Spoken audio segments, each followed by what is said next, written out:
the 6th of August, Maureen Chand here. I'm interviewing Carrie Beckett, who was Carrie Cox. Her grandfather is Archie Gorman's oldest brother, and she was evacuated down here during the war. She came here in 1941, and these are some of her memories of what Drummore was like in these days. Now, Carrie, what can you remember about the first thing when you came down here? Well, this is not the first thing I remember, but I remember Hughie Maxwell that lived in Main Street, now Mill Street. He was the local tailor, and the men from the village used to meet in his shop, which was next to the Rosebank house, and talked about the day's events while he sat on the counter with his legs crossed, marking out material for a gent's suit. He seemed to be so relaxed talking and working away. I often wondered how the suits turned out. And I could tell you about the saddler when I was a little girl, watching the saddler. I used to work away in his workshop, which was on the left-hand side of Main Street. Whereabouts exactly was that? Near the Miller's Corner. And used to do the harnesses for the horses and straps, used by the farmers, workhorses for pulling the ploughs, etc. I remember many of the farmers' children wore leather school bags made by the saddler. I had a canvas one. The smithy was also a busy area located on the school road opposite Kildunnan Bray, where it is still situated at the present day. I remember on my way to school stopping to watch horses being shod and ploughs being mended, and the bellows keeping the fire going. I must say I did enjoy my school days at Drummore. What a change from where I had been staying in London and Clydebank. You were in London as well? Yes. The school at Drummore was packed out with the local children and evacuees from the war. Mr. Black was the headmaster with 5 other teachers. That was Miss Agnew. Oh, Miss Agnew. And Miss McGregor. Mr. Black, he was the headmaster. And who's the other one now? Was Miss Fife there in these days? There was a Miss Fife. Miss McGregor was back, and Miss McLean. Oh, Miss McLean. Iona? Yes, Iona McLean. They're all very good teachers. I liked them anyway. And these evacuees, where did they all come from? Was it mostly from Clydebank? No, all over. Mostly Glasgow. And the school at the Mull, it was also busy then too. And my family and I came here because our house in Dalmuir was bombed, which was a semi-detached house. Drummore was a safe haven for us and many others. My younger sister and I, with many others, got our dinner at the school, and in the big hut behind the school, which was called the Cook House. Do you remember that? Our friend Nancy Bailey and I would go down to the village at dinner time, and our takeaway was a nice bun from Maxwell's baker's shop, which is in Kirkmaiden Terrace, which is now Steer Street. That just bakery, round the corner. That was the one Gibson's eventually had it. Was that the might one? Be, but Gibson's was the other side. The shop was there. He baked gingerbreads, lovely gingerbreads, up with the garages, Watch garage. Then back to Torbert's shop for a bottle of cola price 4p, and you get tuppence back on it Right. in your bottle. And back to the school. I remember Archie Gorman, my granduncle, always prompt picking up the school children in the school bus from many of the farm cottages in the area. As I remember, some of the village children had never been out of the village or seen a steam train. I went to the church on Sunday school every week and enjoyed the sermons that Mr. Andrews and the ministers gave. I didn't enjoy dressing up in my Sunday best though, as I always liked to go up to the era-Drummore farm. That was my favourite place for playing. Who was the farmer there then? The Ramsays. They were the farmers at the time, and enjoyed going to the farm as often as I could, where I spent many happy days there. The farm was a very busy place, with many farm hands working in the fields, and Mr. Wilson was the dairyman then, and his family were very nice to me. Always enjoyed, they always made, Mrs.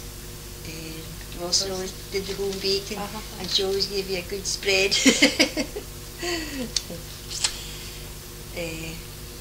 I always remember the harvest time at era-Drummore farm, the workers bringing in the corn with the stooks built up in the carts.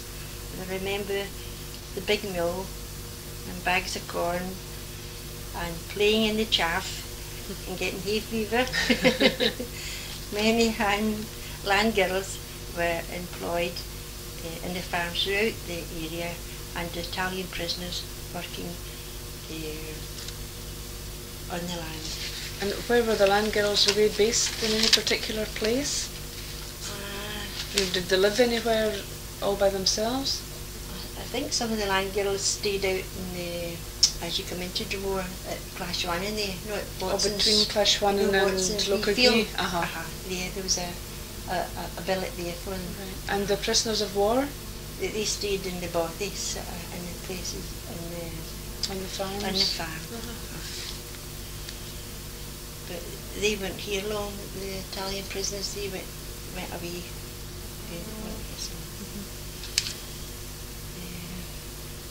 The Italian prisoners were not allowed into the village.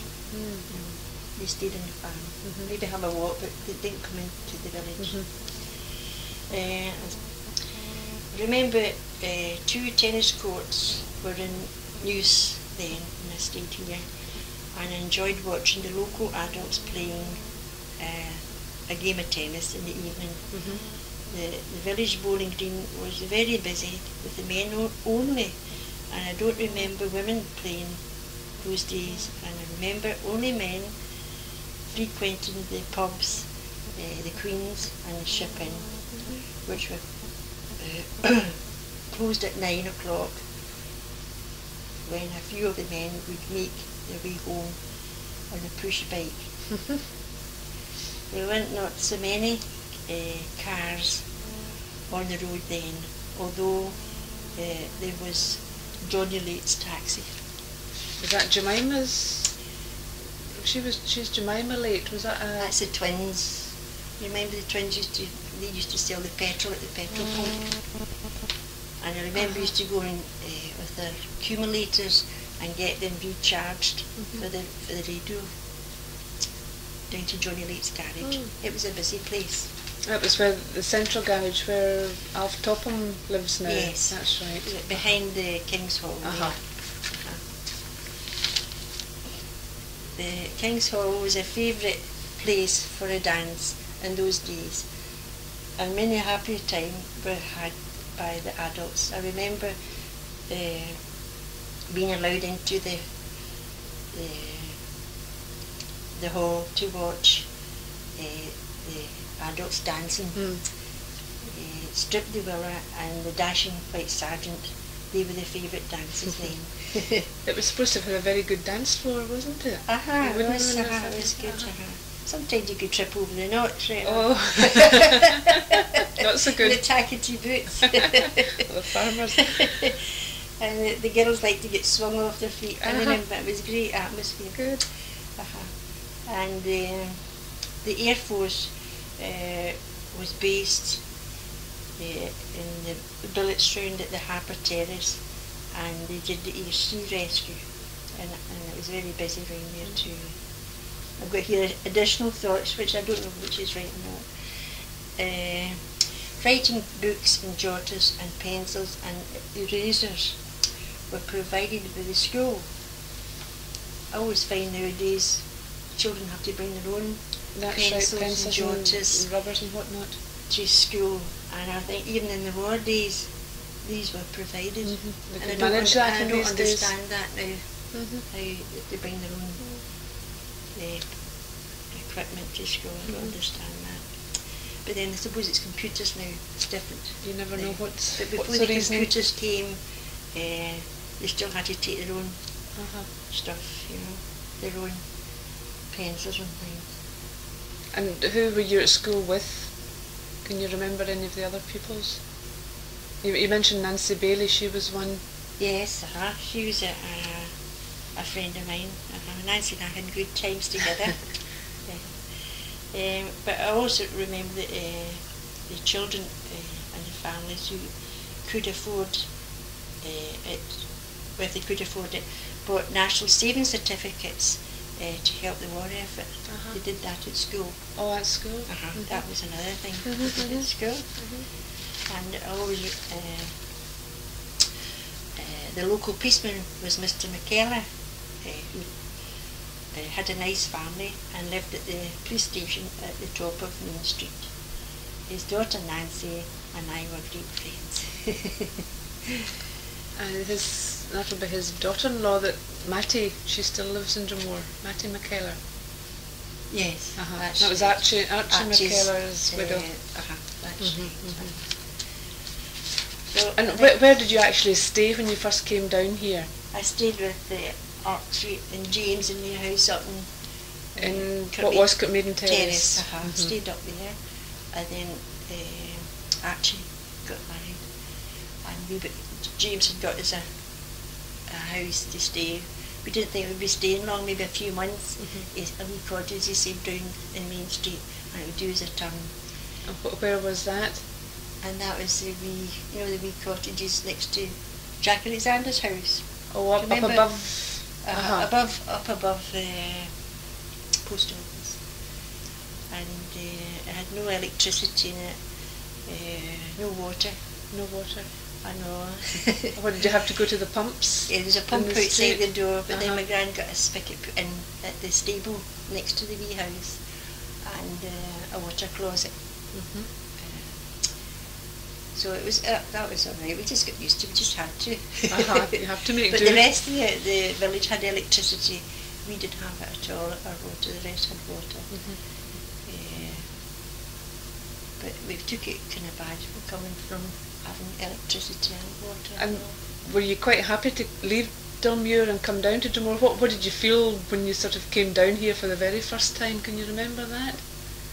What, you mean the war years? I mean, were you quite happy to be sent away, or were you quite upset about it all? Well, it was my grandpa that sent a telegram to James to say if there be any chance of us to stay in the village, and James said, come right away, Bob.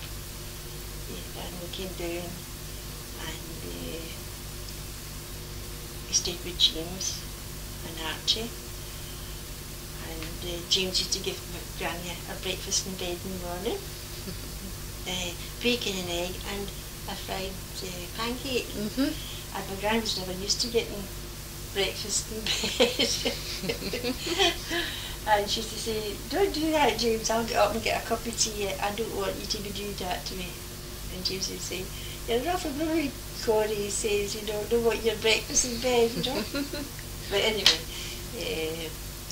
as I said, we got this wee house, and Mr. McComb in the big house, as you come into Drummore, the big house there. Sam McComb. The old... But his father? Yes, he took to do issuing out things to people that were helping the Vackies. I see. So... What were rations and things like that? Like clothes, when I was getting a wee house, James got linoleum for us and cutlery and blankets. And I can't remember if it was clothing or I think that was all we really needed. We brought some things with us that we sort of salvaged. But it was good, as I said, it was a haven here, a safe haven, because that time they bombed us. We were taken down to the Vale of Avon, to the academy down there. We slept on the floor that night, and everybody slept there. And I said, we were just put on the bus and we didn't know where we were going to go. Didn't know what was happening. And then we had them going over the bombing the next night. We were lying on the floor in the school. Must be quite frightening. And I remember saying to my granny, is that them coming back here? And she said, no, just go to sleep. So we were all sleeping on the floor, the mattresses on the floor now. And then my grandpa went away and sent the telegram to James. And my grandpa says, we're going down to Drum. And how long did you actually stay down here? 4.5 years. 4.5 years. So you were 8 when you came and 12 when you went away? Well, that's right, because I was about 40.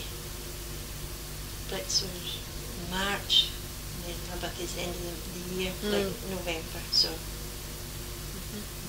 And who, are there any locals still around that you were at school with? You know, you met Bobby Burns, I think, there, that was one. Can you remember any others? I just about remember. But most of the people that I know have sort of passed on and moved away. And what shops were in the village at that time? You mentioned Torbert's. Yes, there was Flora Torbert's. Used to like Dr. Flora's, and Willie Torbert was always busy filling up a van. He was like Edie. No, Edie's he like took the van round the country? He was like him, always busy. And he would fill it up and take it away up round the country and all the cottages and farmhouses.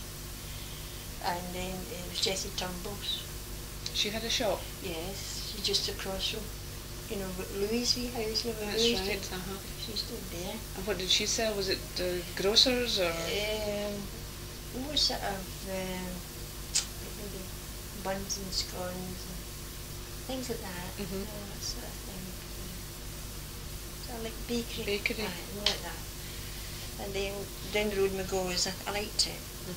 That's where my grandpa used to work when he was young. McGaw's, they served his time there. And James McGaw, he worked in it. And he was an awful nice man. I liked him. Who else worked in it? Was it Bobby Cosh, I think, worked in it for a while. I think he did. I can remember that. And then down the road was Muir's. It was a sweetie shop. Mrs. Muir, I remember that, Mrs. Muir's sweetie shop. That's right. And your coupons, it was coupons in those days for your sweeties. But you had to supply, you get so many sweeties for so many coupons. Right. And it was Turnbull, she was the same. You could go up to her with the month's coupons and get your sweeties, and that was you for the month. For the whole month? And how many sweeties did you get? Say, didn't get that many. Not much. And Gran would say, come on, we'll go up and get her. She'd put her coupons in, and her sister Betty's coupons in. And what, there were special coupons for sweeties. Different things? You got a special coupon for sweets? Sweeties and your rations. You used to get your rations. Gran would go down to McGaw's and get her rations, like with a butter, sugar and things like that. And were you ever actually short of any type of food, or did they manage in it? No, we were fine. Because I always remember we always used to have bacon and egg. Well, you weren't too bad with that. I don't think we'd get that. We stayed up in Clydebank. Up in Dalmuir and Clydebank, too true. Bacon and egg and potato scones. Because when Uncle Sammy, he was stationed down at the Fruch. Oh, was he? And him and Lop Scott used to go down. Lop would take them down, and then Uncle Sammy got a motorbike, wee kind of light one, and take him down. First of all, we had Uncle Robert's push bike, used to take it down, and then he got a motor, and he took it down. But it was a long journey, and sometimes in the winter it was kind of bad winters then. So he said, I think I'll just get stationed in there, and that's what he did. And then he got transferred to Brussels, to Antwerp. I think he was doing Anglesey as well, and that's where he got his arm hurt. Right. He got hit with a propeller, the Oh dear. aeroplane. Oh dear. So he was in hospital for a while. Yeah.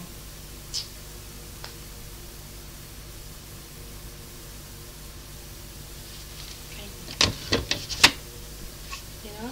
You mentioned there was an atmosphere. Uh-huh. What? Just everybody helping? You mean, or? Yes. Well, everybody was in the sort of same boat sort of thing.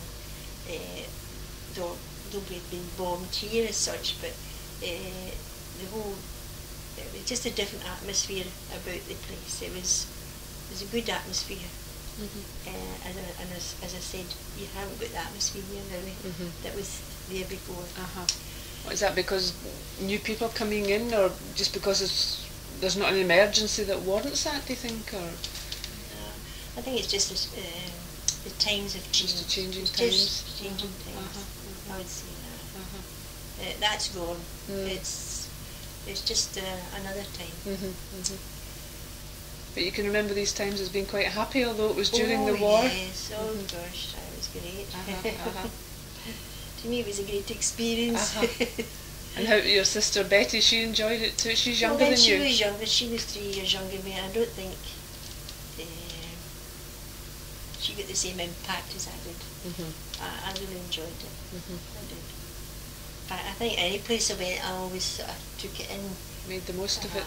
Maybe I can't express it, but it's still in my mind, and I remember it. You know. And you've come back here. So you came here in 1941, and you must have left about the end of the war, 1945ish. Yes. It was at BE Day. We went back for that. Oh, you went back for that. Celebrating that up in Clydebank. And you went back to school in Clydebank. Yes. Went to the high school in Clydebank. And then you got married. And I started when I was 14. When you were 14, you left school then. John Brown's in the tracing office. And I served my time 3 years. I served my time. It was John Brown's shipyard. And then you got married what year? 55. 1955. And had your husband ever been down to Drummore before he met you? Yes, David was here when I was going with him. Came on holiday. And Betty's pal, Betty Swan, she came down with Betty on holiday as well. And she met her husband down here, Paddy Coleman. He was at the billets, stationed at the billets. The RAF. He was an Irish chap. Tell me the name. Paddy, of course. But he's dead now. He's gone. As I'm saying, so many of our friends have gone now that it's sort of changed. You know, you just can't get the atmosphere back. They trickled it all back again. But you and David have continued to come down to Drummore? Oh yes. But the first time I was down here, I must have been about 4. I was up near James's house and your dad's house. That was just when your house was built. That's the council house is in Stair Street. Yeah. I came there to visit, and then went over to Ireland. Was here with my son and Uncle Billy on holiday. We were here for a while, and then went over to Ireland for a holiday. But I've been at, before that I was at Glenluce. There was a baby. Oh. At Uncle Bob's? Yeah, at Jack's. Aye, Uncle Jack. Jack. Down at Stairhaven, the Crow Nest. Yes, that's right. There was a baby, though I don't remember that, but I've got photographs. To prove it. And that's his bus, his old bus. And you used to walk to school every day? Up the hill, that's the old school. And Nancy Bailey and I used to talk about the war, just like people talk today what the government wasn't doing. And you had newspapers? You had newspapers to read about the war, or did you just listen to it on radio? Yes. My granny and I used to listen in the morning about the chaps that didn't come back from the Air Force and the bombing. So many missing. We used to listen in the morning before I went to school. We used to jump into bed beside her and tucking it back and listening to the news. And then I'd go way down to Maxwell for hot rolls for my breakfast and have a boiled egg in it, and a roll, like a routine. And off to school. Nancy would come down and pick me up. She'd leave her bike in at Torbit's shop and then we up to school. And we used to talk about the war, just like people talk today about what they should be doing and not doing anything about it. And it's just the same. Everyone seems to repeat itself. That's right. And you, who was actually teaching you at the time? Whose class were you in when you started school? Miss McGregor, and then Miss McLean, and then sometimes we got Mr. Black for arithmetic, and on a Friday he used to do a bit of Prester John. Oh, I loved that. On a Friday afternoon. What was this, just before you He'd finished a lovely off? voice, Mr. Black. Enjoyed his voice. Lovely. And just to leave on the desk and listen to him, and then we'd say, "That's all for today." Just everybody go, "Ah." You wanted more. It was lovely. It was nice. You appreciated somebody like that, you know. And we always had nativity plays at Christmas time. With the Sunday school? Or no, the school? Miss McLean did that. She was into the dramas. That's right. And did you hold that in, where was that held? School. At the school itself? At the school. And everybody, all the mums and dads came to watch? Or yes, was it I imagine they would. You can't remember? I remember my grand going and Uncle Sammy coming up. I don't know what you thought of it. And did they have much entertainment in the village for people? Oh yes. Concerts and dances? There was always something on with people. There was always entertainers coming. And I remember one lot of entertainers, and I can't remember the names, but they were great. They did that one, your Easter bonnet, you know, that one. It was great. And I always remembered that, you know. It stayed in my mind. And it was so cheery, you know, because you know how with the war and that. It was really nice. And then I remember another time, Nancy Bailey's mum took Nancy and I to Stranraer and went to see Carol Miranda, and I thought it was great. It was that lively and cheery, and I even tell David yet how I always enjoyed that. I thought it was great. Funny the things that stick in your the mind big after all these platform years. she wore the shoes, and she was that lively, and the big hats, you know, that made out of fruit, you know, well, the wax fruit I suppose, and the cheery clothes, and she was so small but full of oomph, you know. Life. And I always remembered her. I thought she was great. But that's, I suppose, when you're a girl and a child, you remember these things. And did you make many trips to Stranraer, or was that a big event, going to Stranraer? Archie used to take the men from Bulgowan, you know, the soldiers there. Grandpa worked there as a storeman in Bulgowan. They had an airfield there, didn't they? Before he went to Haddington, we shifted to Haddington.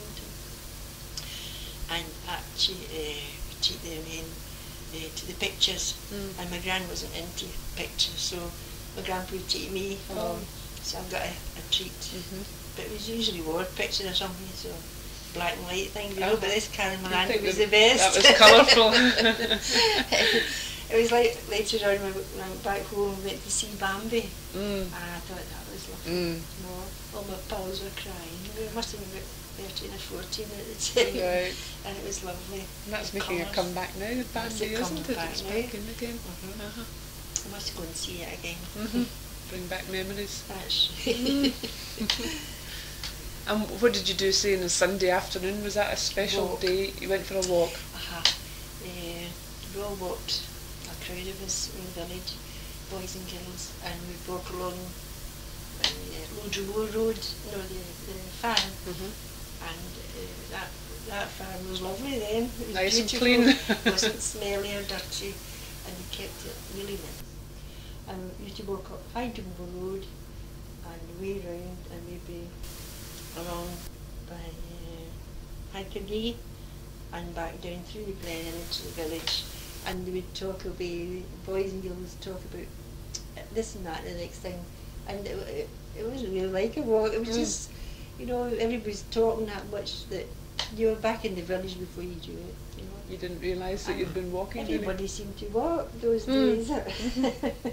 I mean, were there a lot of cars in the village at that time? No. No. I remember Mr. Black had his carriage going down for the milk. He used to come down with the boys, like John Morris and all that, would come down and get the crates of milk and take them up to school. We got milk at school. That was milk. the wee, You don't get the that at tiny school now bottles. either. No. And did somebody deliver milk round the village? Oh yes, Nellie McGee. Nellie Came with McGee. a cart and horse, and she used to tell you all about the news. We always called her enemy action. She could always tell you what had happened, you know about the war. And was she from Drummore? She stayed up the country, and then when she stopped doing it, it was Peter Irwin that delivered the milk after Peter that stays down at Yes. Costay? Yeah. And I remember one time I got a run in a big army truck, and it was Peter who was driving it. I don't know how he come, but he gave me a run up Main Street. It'd be a thrill. And I know, and I felt that wee, you know, it's at a peak of mountain, it was that high up, you know. And the first time I remember too, that I ever tasted peanuts.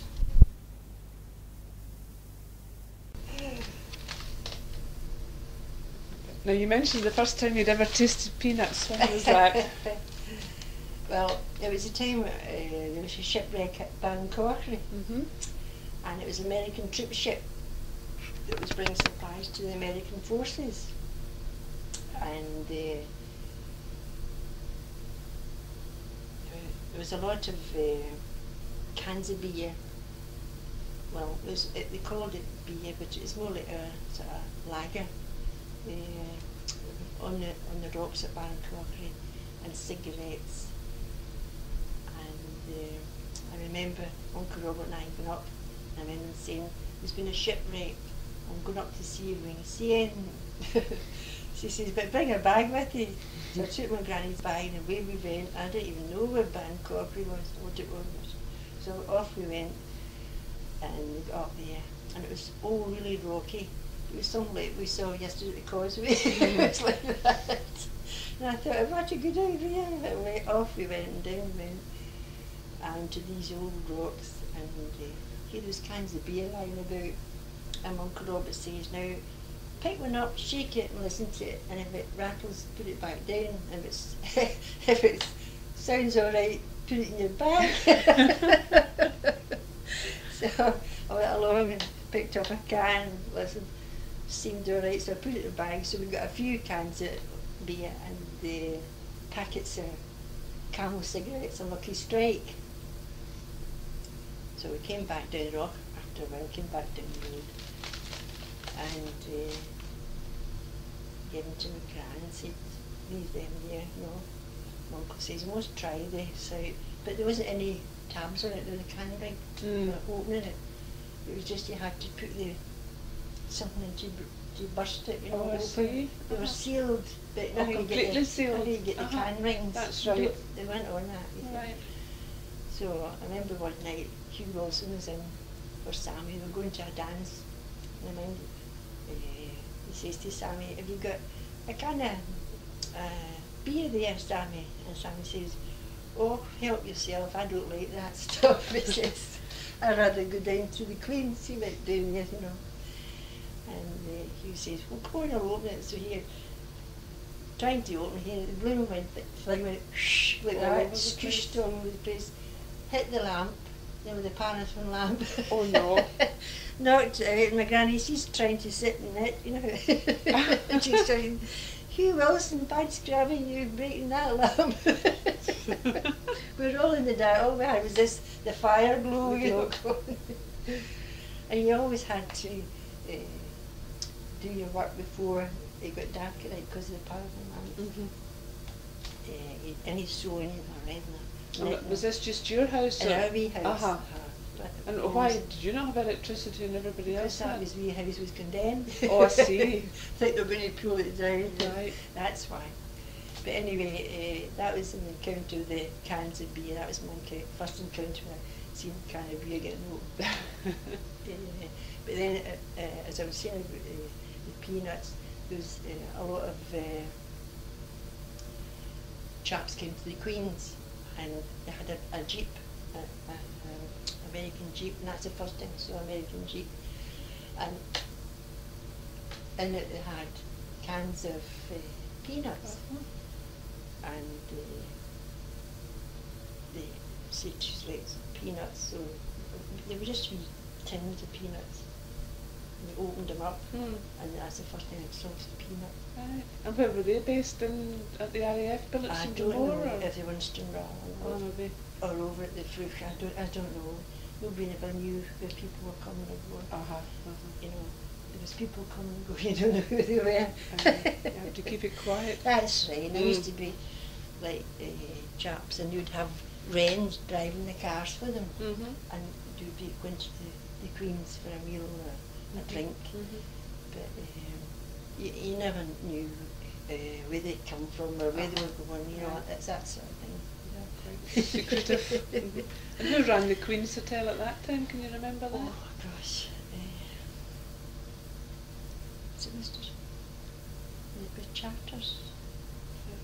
I remember Hardy, I don't remember the person before that. Charters. I think Hardy came after that. And they did quite good business these days, the ship aye, and the Queen's. Well, I don't know much about the ship, because to me, Main Street was my street. Well, you lived there, of course. I don't know, but I think it's the same even in Dalmuir. There's children playing in their own street, and that's their area. That's and right. it's the same here. Well, that was my area. That was your pad I up liked there. That was my pad. I liked that street. The rest of the streets were nothing. Was Harbour Terrace built then? No. No. Just the billets were there. And that was just a field? The back bower around at the field there with those new houses around there. I remember one year I came down on holiday and had horse racing. It was Sam McComb's, the McComb brothers, and whoever had horses had racing. That was good. I remember that. I always used to wish I could swim. You know, I couldn't swim then. You didn't go into the sea much? No, my grandma would drive us. And the harbour would be a busy place these days. Oh, there used to be lots of, well, as I said, there used to be lots of boys who dive in at the harbour. It was cleaner then, because they kept it clean, because it was busy. With the RAF? And the boys, I remember Robert Lees used to jump in, dive in, and you'd throw a penny down and you'd pick it up and bring it up. You could never do that so now. So muddy now, you wouldn't be able to see it. You would stick in the water. And that causeway, of course, wasn't there then, you know, this one they built. That's a dirty looking thing.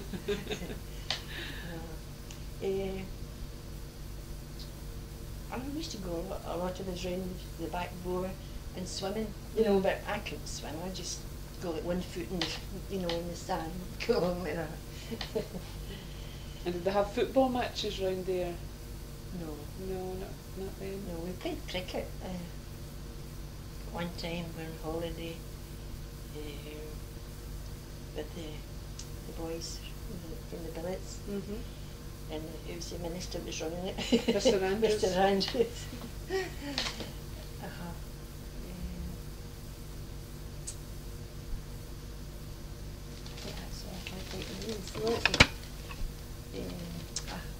I remember Andy McKellar, that's the policeman's son, youngest one, coming down the street, and I remember his sister running into my granny and saying, "Oh, Granny, Granny, come quick."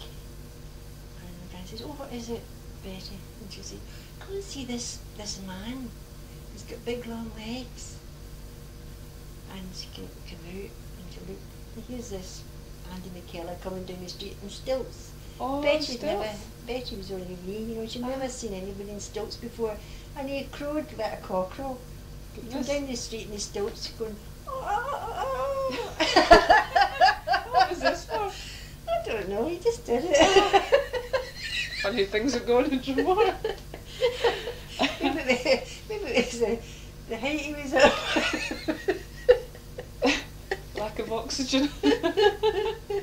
And he was a policeman's son. Yes, Andy. And was there much crime in Drummore? No crime. No. No. There wasn't any crime.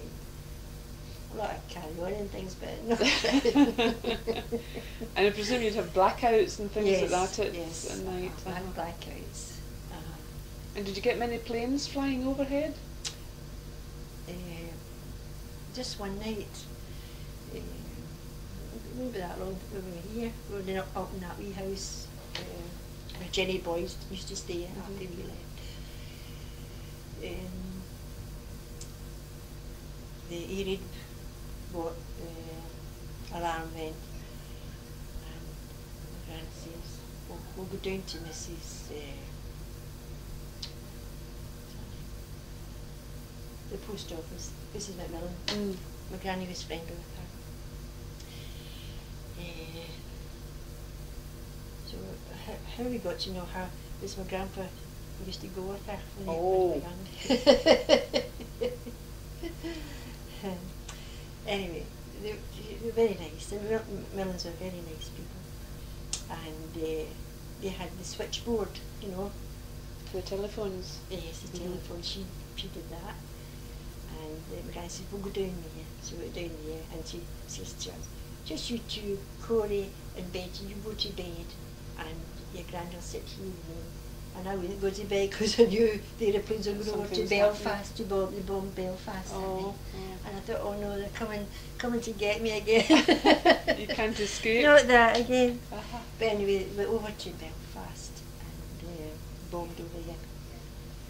So I mind that night, Mrs. Millen gave me a pencil and a paper to draw or something, just to pass the time because I wouldn't go to sleep. But Betty went to sleep. She wasn't really aware of the war. She was younger. And where was the air raid siren? Who set that off? Well, it was wardens. They had wardens appointed? It was a bell and whistle sort of thing. For all clear sort of thing, you know. But that was the only time. And they had a home guard unit based here too? Yes, was, But I don't really know much about that. Just seen the men going about, you know. Supposed to be a wee practice and things, shooting, I don't know. But that was away out the village, so you didn't see anything like that. And was there bus services between here and Stranraer? Yes, people used to, the buses were packed, it was double deckers. Was it really? They were hanging off the bus. People were coming on holiday as well. The Glasgow Fair used to be awful busy. People with suitcases and that, you know, that sort of thing. It was really, really busy.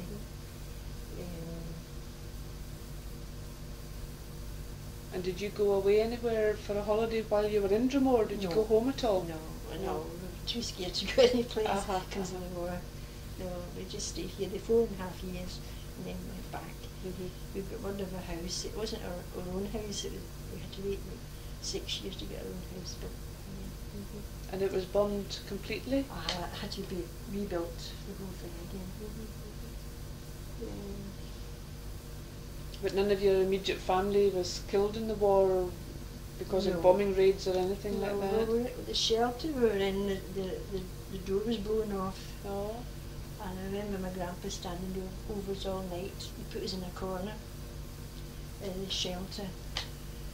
First of all, there was a thud behind us, and I went flying into the ground of the shelter. Just went, I was in and put out the lamp. I went right on top of it with a storm lamp. And I heard my grandpa shouting, "Carrie, you alright?" And I couldn't answer. And I heard him saying, "Carrie." And I said, "I'm alright, Papa." And he says, "Oh." So got me back up and sat in seats, you know, in the shelter.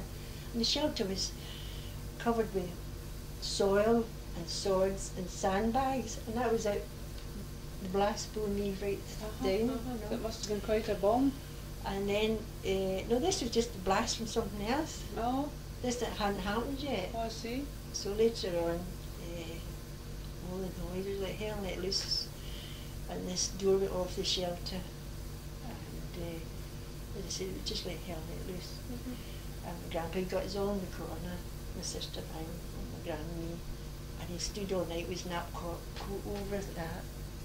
You know, it's just to say, well, we'll all go together. That was us. So you were safe from that down here. Quite a time. It was relief beyond belief. And that's hard to imagine, isn't that's it? how you can, these poor floating boys